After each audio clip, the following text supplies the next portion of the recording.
नमस्ते।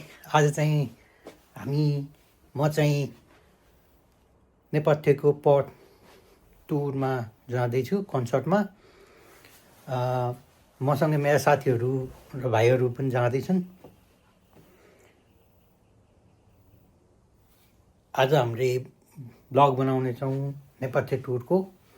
म चाहिँ अहिले आर्च स्ट्रिटमा छु पटमा।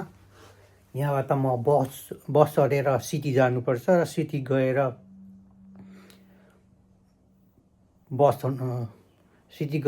थोरै हिँड्नुपर्छ अनि बल्ल स्टेसनमा आउनुपर्छ।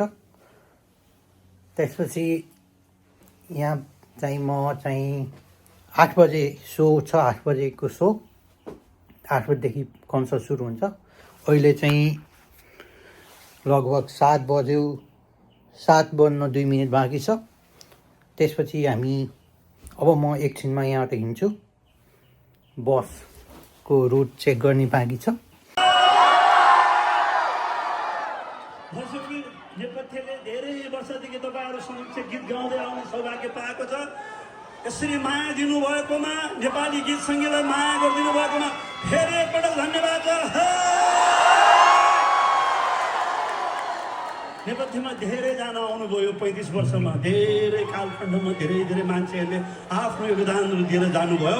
आउनुहोस्, नेपथ्यको पहिलो गीत, हामी कलेज पढ्ने बेलाको पहिलो गीत, तपाईँहरूको उमेरमा बनाएको गीत सुनाउँछौँ।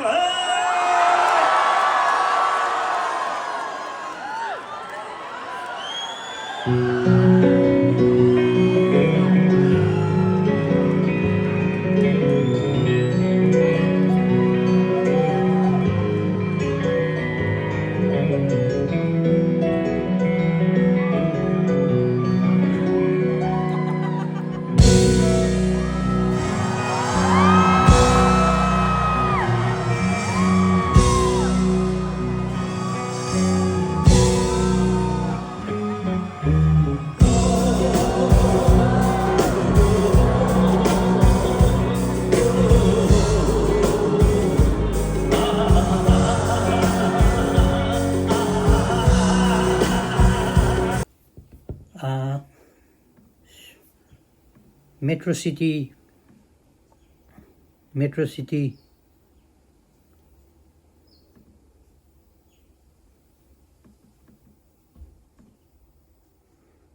सिटी क्लब हल पटमा चाहिँ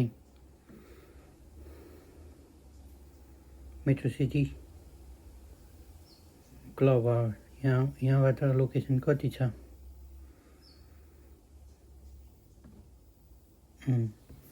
यहाँबाट अब 7:12 एउटा बस छ। 7:45 पुग्ने गरी म त्यही बसमा जान्छु। म चाहिँ बस चढेँ अहिले।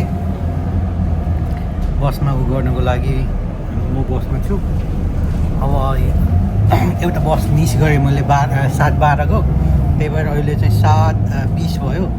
अर्को बसमा जाँदैछु।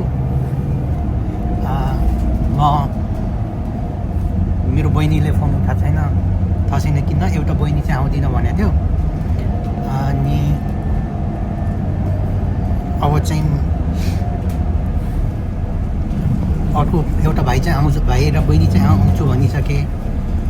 धीरज र आचल चाहिँ गायत्रीले फोन उठाएको छैन, सायद केही भयो होला, नआउनु पनि सक्छ। तर आयो भने ठिक छ। अनि म अहिले चाहिँ स्टार स्ट्रिटमा छु। स्टार स्ट्रिटमा यहाँबाट अब यो आर्ट स्ट्रिट नै हो। आर्ट स्ट्रिटमा छु। आर्ट स्ट्रिटबाट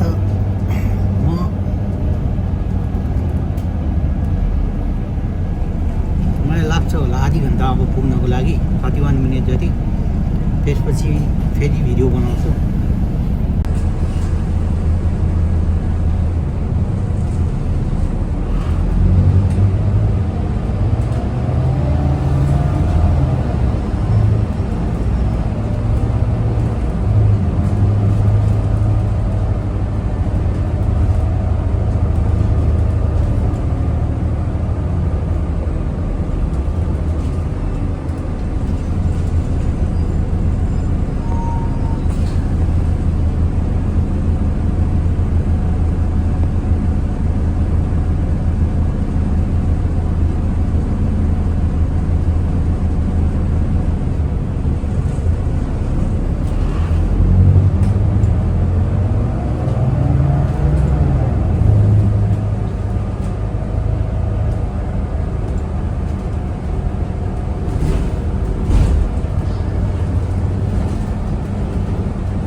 चाहिँ कुरेर बसिरहेको छु यो धीरजहरूलाई होइन। म चाहिँ बस पोर्टमा छु होइन। यहाँबाट तिनीहरू कहाँ गयो त तिनीहरू चाहिँ फुड कोर्टमा थिए भनेको थिएँ होइन। फुड कोर्टमा भनेपछि उनीहरू उतै थिए, म यता आएँ होइन।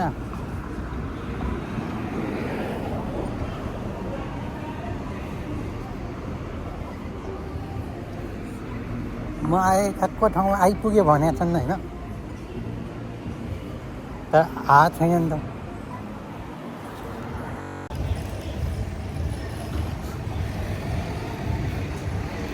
रुट चाहिँ यही रहेछ होइन खासमा, रुटमा जाने क्लब बोटमा। अनि म चाहिँ राइट डिरेक्सनमा छु। नेपालीहरू हिँडिरहेछन् होइन।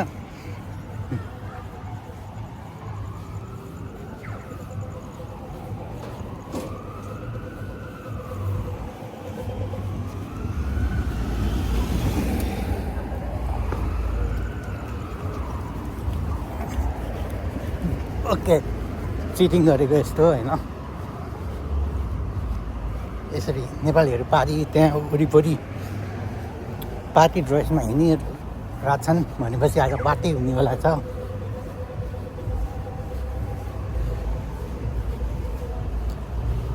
म चाहिँ अमृत गुरुङको पहिल्यैदेखिको फ्यान होइन, बच्चैदेखि सुनेको नेपथ्य। फर्स्ट टाइम कन्सर्टमा जाँदैछु नेपथ्यको। योभन्दा अघि गएको चाहिँ याद छैन, तर गए जस्तो चाहिँ लाग्छ, तर अहिलेसम्म गएको छैन। मेरो टिकट चाहिँ $80 $79 थियो। अनि हामीले 5 जनाले टिकट काटेको। एकजना बहिनी आउँदिनँ भनेको थियो, अनि फेरि आउने भएछ अहिले चाहिँ।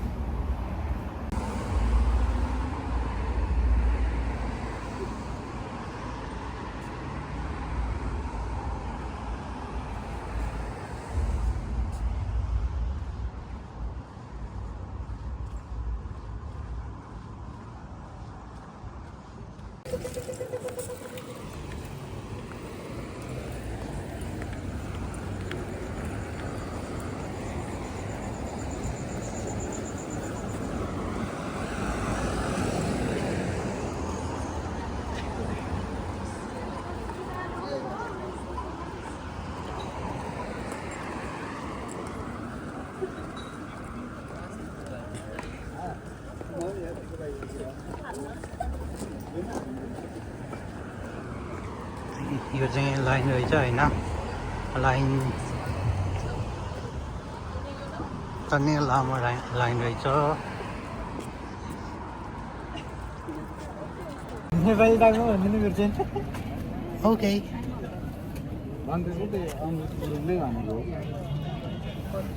तिम्रो त परिचय भनेको नि त हाम्रो।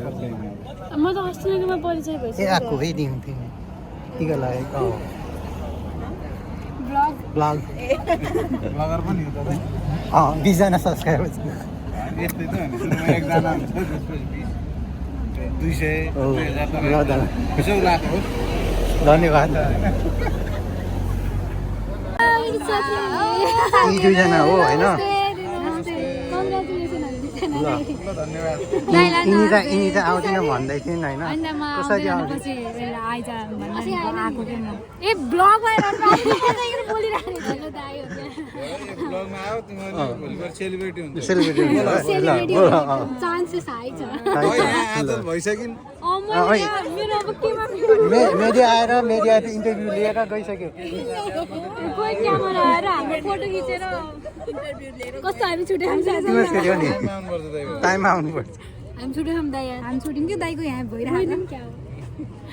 दाइको भइरहेको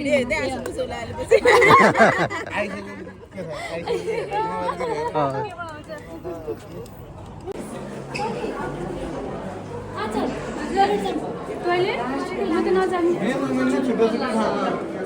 हामी कहाँ जाने?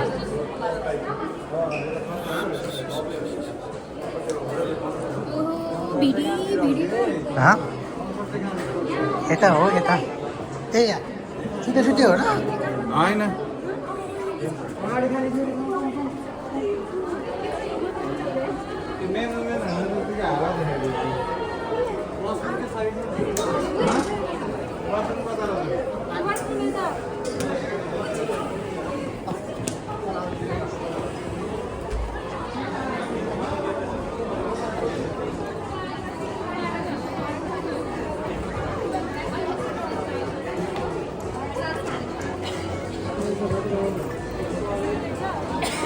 माथिबाट रमाइलो हुन्छ क्या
लेखेको कलेज पढ्ने बेलामा लेखेको गीत अहिले तपाईँहरू गाउँदा म त पुरानो दिन सम्झेर गदगद भएर छु। अब यहाँलाई हाम्रै पहाडको धुन, हाम्रै नेपाली धुन, हाम्रै लोक धुन सुनाउन जान्छ है त। मन्जुङको सेरोफेरोमा रोजी बस्न जाउँ है।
अस्ट्रेलिया आइपुग्नु भएको छ तपाईहरु। यो देशको भाषा, यहाँको संस्कृति, यहाँका मान्छेहरू, यहाँका पर्यावरण र यहाँका सबै चिजले माया र सम्मान गरिदिनु छ। हामी हिमालबाट आएका मान्छेहरू मायालाई माया गर्न जान्दछौँ। अनि यहाँ कतिजनालाई धेरैजना सिक्नलाई आउनु भएको छ, थोरै मान्छे सिकाउनलाई आउनु भएको छ। कति मान्छे सिप दिनलाई आउनु भएको छ, कति धेरै मान्छे सिप लिनलाई आउनु भएको छ। धेरै मान्छे धन कमाउन आउनु भएको छ, थोरै मान्छे मन रमाउन आउनु भएको छ। आफ्नो बाध्यता होला, यहाँ इमानदार भएर मजाले काम गर्नुहोस् अनि यो सुन्दर देशको भूगोल प्रकृतिहरू मजाले घुम्नुहोस्। खाएको हराएर जान्छ रे, हेरेको नजरमा रहिबस्छ। अनि तपाईँहरू यस्तो कुरा गर्दाखेरि मलाई कस्तो नेपालको याद आयो, आमाको याद आयो। ओहो, अहिले त अब लेखैभरि अब चाप फुलेर लेखै मगमग बसायो होला। लाली गुराँस फुलेर लेकै झलमल्ल भयो होला। साँच्चै कस्तो घर सम्झियो। यदि तपाईँहरू कोही चाहिँ घर जान पाउनु भएको छैन भने, समय मिलेको छैन भने समय मिलाएर यही बेलामा नेपाल फर्कौँ। घर भनेको घरै हो। हिजो भेटिएका मान्छेहरू आज नहुन सक्छन्, आज उनीहरू भोलि नरहन सक्छन्। त्यसैले समय मिलाएर बाजे बजे भेट्न, बाबामा भेट्न, मामा माइजू भेट्न, दिदी भेनाजू भेट्न, काका काकी भेट्न नेपाल जाउँ। अनि त्यही न्युमा नेपालको सुन्दर सुन्दर ठाउँहरू घुमौँ है। आफ्नो आफ्नो गाउँको ठाउँको, आफ्नो आफ्नो घर आँगनको राम्रा राम्रा चिजहरू घुमौँ है। तपाईँहरूलाई धौलागिरी अञ्चलको रुकुम जिल्लाको लिएर